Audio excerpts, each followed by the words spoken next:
This is how I stopped procrastinating as a student. In this video, I'm going to tell you the two most powerful methods that I found for completely stopping procrastination as a student so you can get all your work done and study for those tests that you need to study for. In case you don't know, I'm Jimmy. My goal is to help gamers stop procrastinating. If you're interested in that, check the link in the description below. But before we get into that, let's talk about this. Most people procrastinate with their schoolwork. This is no surprise to anyone. No matter what age you are, no matter what grade you're in, no matter if you're in high school or college, people procrastinate a lot. And the thing is, this is very common because everybody has to be a student at some point in their life, but nobody really ever learns how to get themselves motivated to do the work. They're just told to do it. And as a result, many people don't do it, and many people struggle as a result of this. So here's a graph that will probably help you a lot with this. So this is the clarity versus procrastination graph. When I first realized this completely changed how I looked at procrastination. When you have more clarity, it drops your chances of procrastinating in a linear way. It's really that simple. You have more clarity as to what you want to do, you decrease the chances of you procrastinating for the amount of clarity that you have. So the first thing you need to figure out if you want to stop procrastinating is really just how can you build more clarity?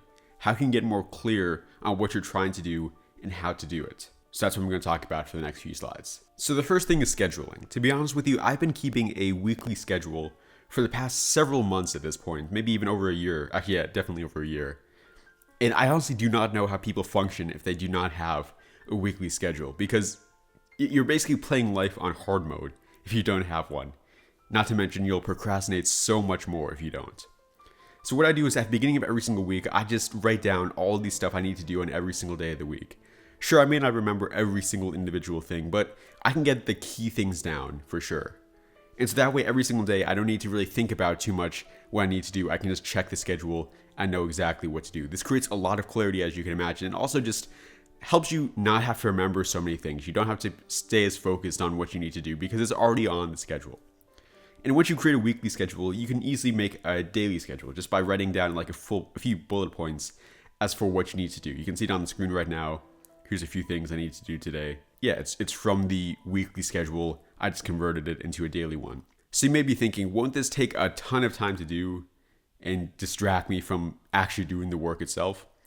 And the obvious answer is maybe a little bit, but it will more than make up for it in the amount of time you'll save over the course of the week when you don't have to constantly remember every single individual thing you need to do.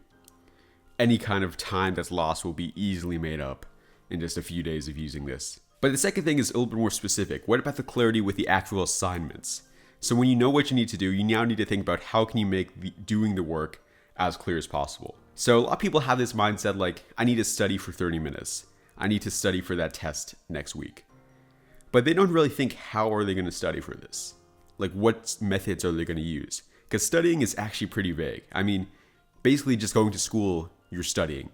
You're doing work, you're listening to teachers, you're reading books. All of that could be considered studying. In reality, you want to be very specific as to what you want to do. So a good example of this might be doing practice test questions, or as I have on the screen, practicing 20 flashcards. The most effective methods are the ones that actually test you, because if you're taking a test, it's best to do methods that also will be testing you, rather than just reading over stuff. That's a little bit more of a study, just technique in general, but be very specific. Don't just have this random block of time that you're going to try to spend studying. Say what you're going to be doing over this time. This will make it also much more clear. You'll know exactly what you need to do. You can just get straight into it, and motivation will be a lot easier to get. I was going to end the video right there, but I thought this is all good, but it's kind of useless if you can't get yourself to actually do the work in the first place. Like, even if you have extreme clarity, if you have just no focus or discipline at all, you're not going to be able to do the work still. So here's a very powerful method that I've used myself that can fix this, and it's just so useful and it's so easy as well. It's building up. What this means is just starting very small and gradually increasing the amount of time you do something. You can see the graph on the screen below. So as the days go on, you gradually increase the time you spend studying. Now this sounds pretty simple, but most people are kind of doing this in the wrong way still. First of all, let's clarify the reason why you're doing this. You're not just doing this so you can break up the workload so you don't have to do as much each day. This is not like breaking up study periods for a test. You're doing this so that you can train yourself to gradually work for more and more time. So you're not just starting out with the most difficult amount of work and just starting from there, you're starting very small and so easy that you can easily get yourself to do it. And you gradually increase more and more. You're trying to train yourself to do the work, because studying, it's basically a sport in itself. It's a mental sport. You need to train to do it. You can't just jump into the deep end without any prior training. You cannot compete in a sport if you've never played the sport ever in your life. Another thing people get wrong with it is the amount they do. So people might think something like, okay, I'll study for 5 minutes on the first day, then 10 minutes on the second day, then 15 minutes on the third day.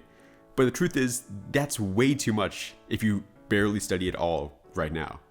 It's going to very easily overwhelm you, especially since after you get through the first week, you're going to be having to study for 35 minutes every single day. And if you're not used to that, it's just going to feel really bad, to be honest. Instead, maybe even start so small that you honestly would feel terrible if you were not able to get yourself to do it. So I literally have this example on the screen right now, which it blew my mind when I realized this. If you study for 15 seconds, and just gradually increase by 15 more seconds every single day, you will be studying by 1.5 hours per day by the end of the year. Literally just 15 seconds. Like, you can definitely get yourself to study for 15 seconds. You may just, that just may be as long as it takes to open your textbook and look at a page. But still, anybody can do that, and anybody can gradually increase it. It won't get that overwhelming because you'll still be starting very small workload, and you'll very, very gradually increase. So don't overwhelm yourself. Don't start with like 15 minutes and gradually increase it if you're not used to that.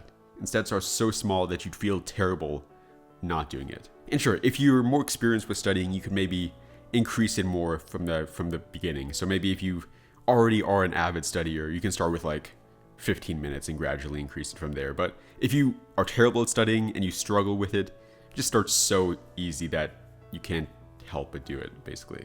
Now, if you want to learn more about this, I just talked about a couple short, simple techniques, but I actually have a whole program completely for free that you can access with a link in the description, where I'll go very much into detail into every single one of these steps and a lot more very valuable stuff for how to beat procrastination with studying or with anything. Check it out in the description below. I've helped a few people already. I'm definitely glad to help even more as more people sign up. Anyways, hope you enjoyed this video. This has been Jimmy, signing off.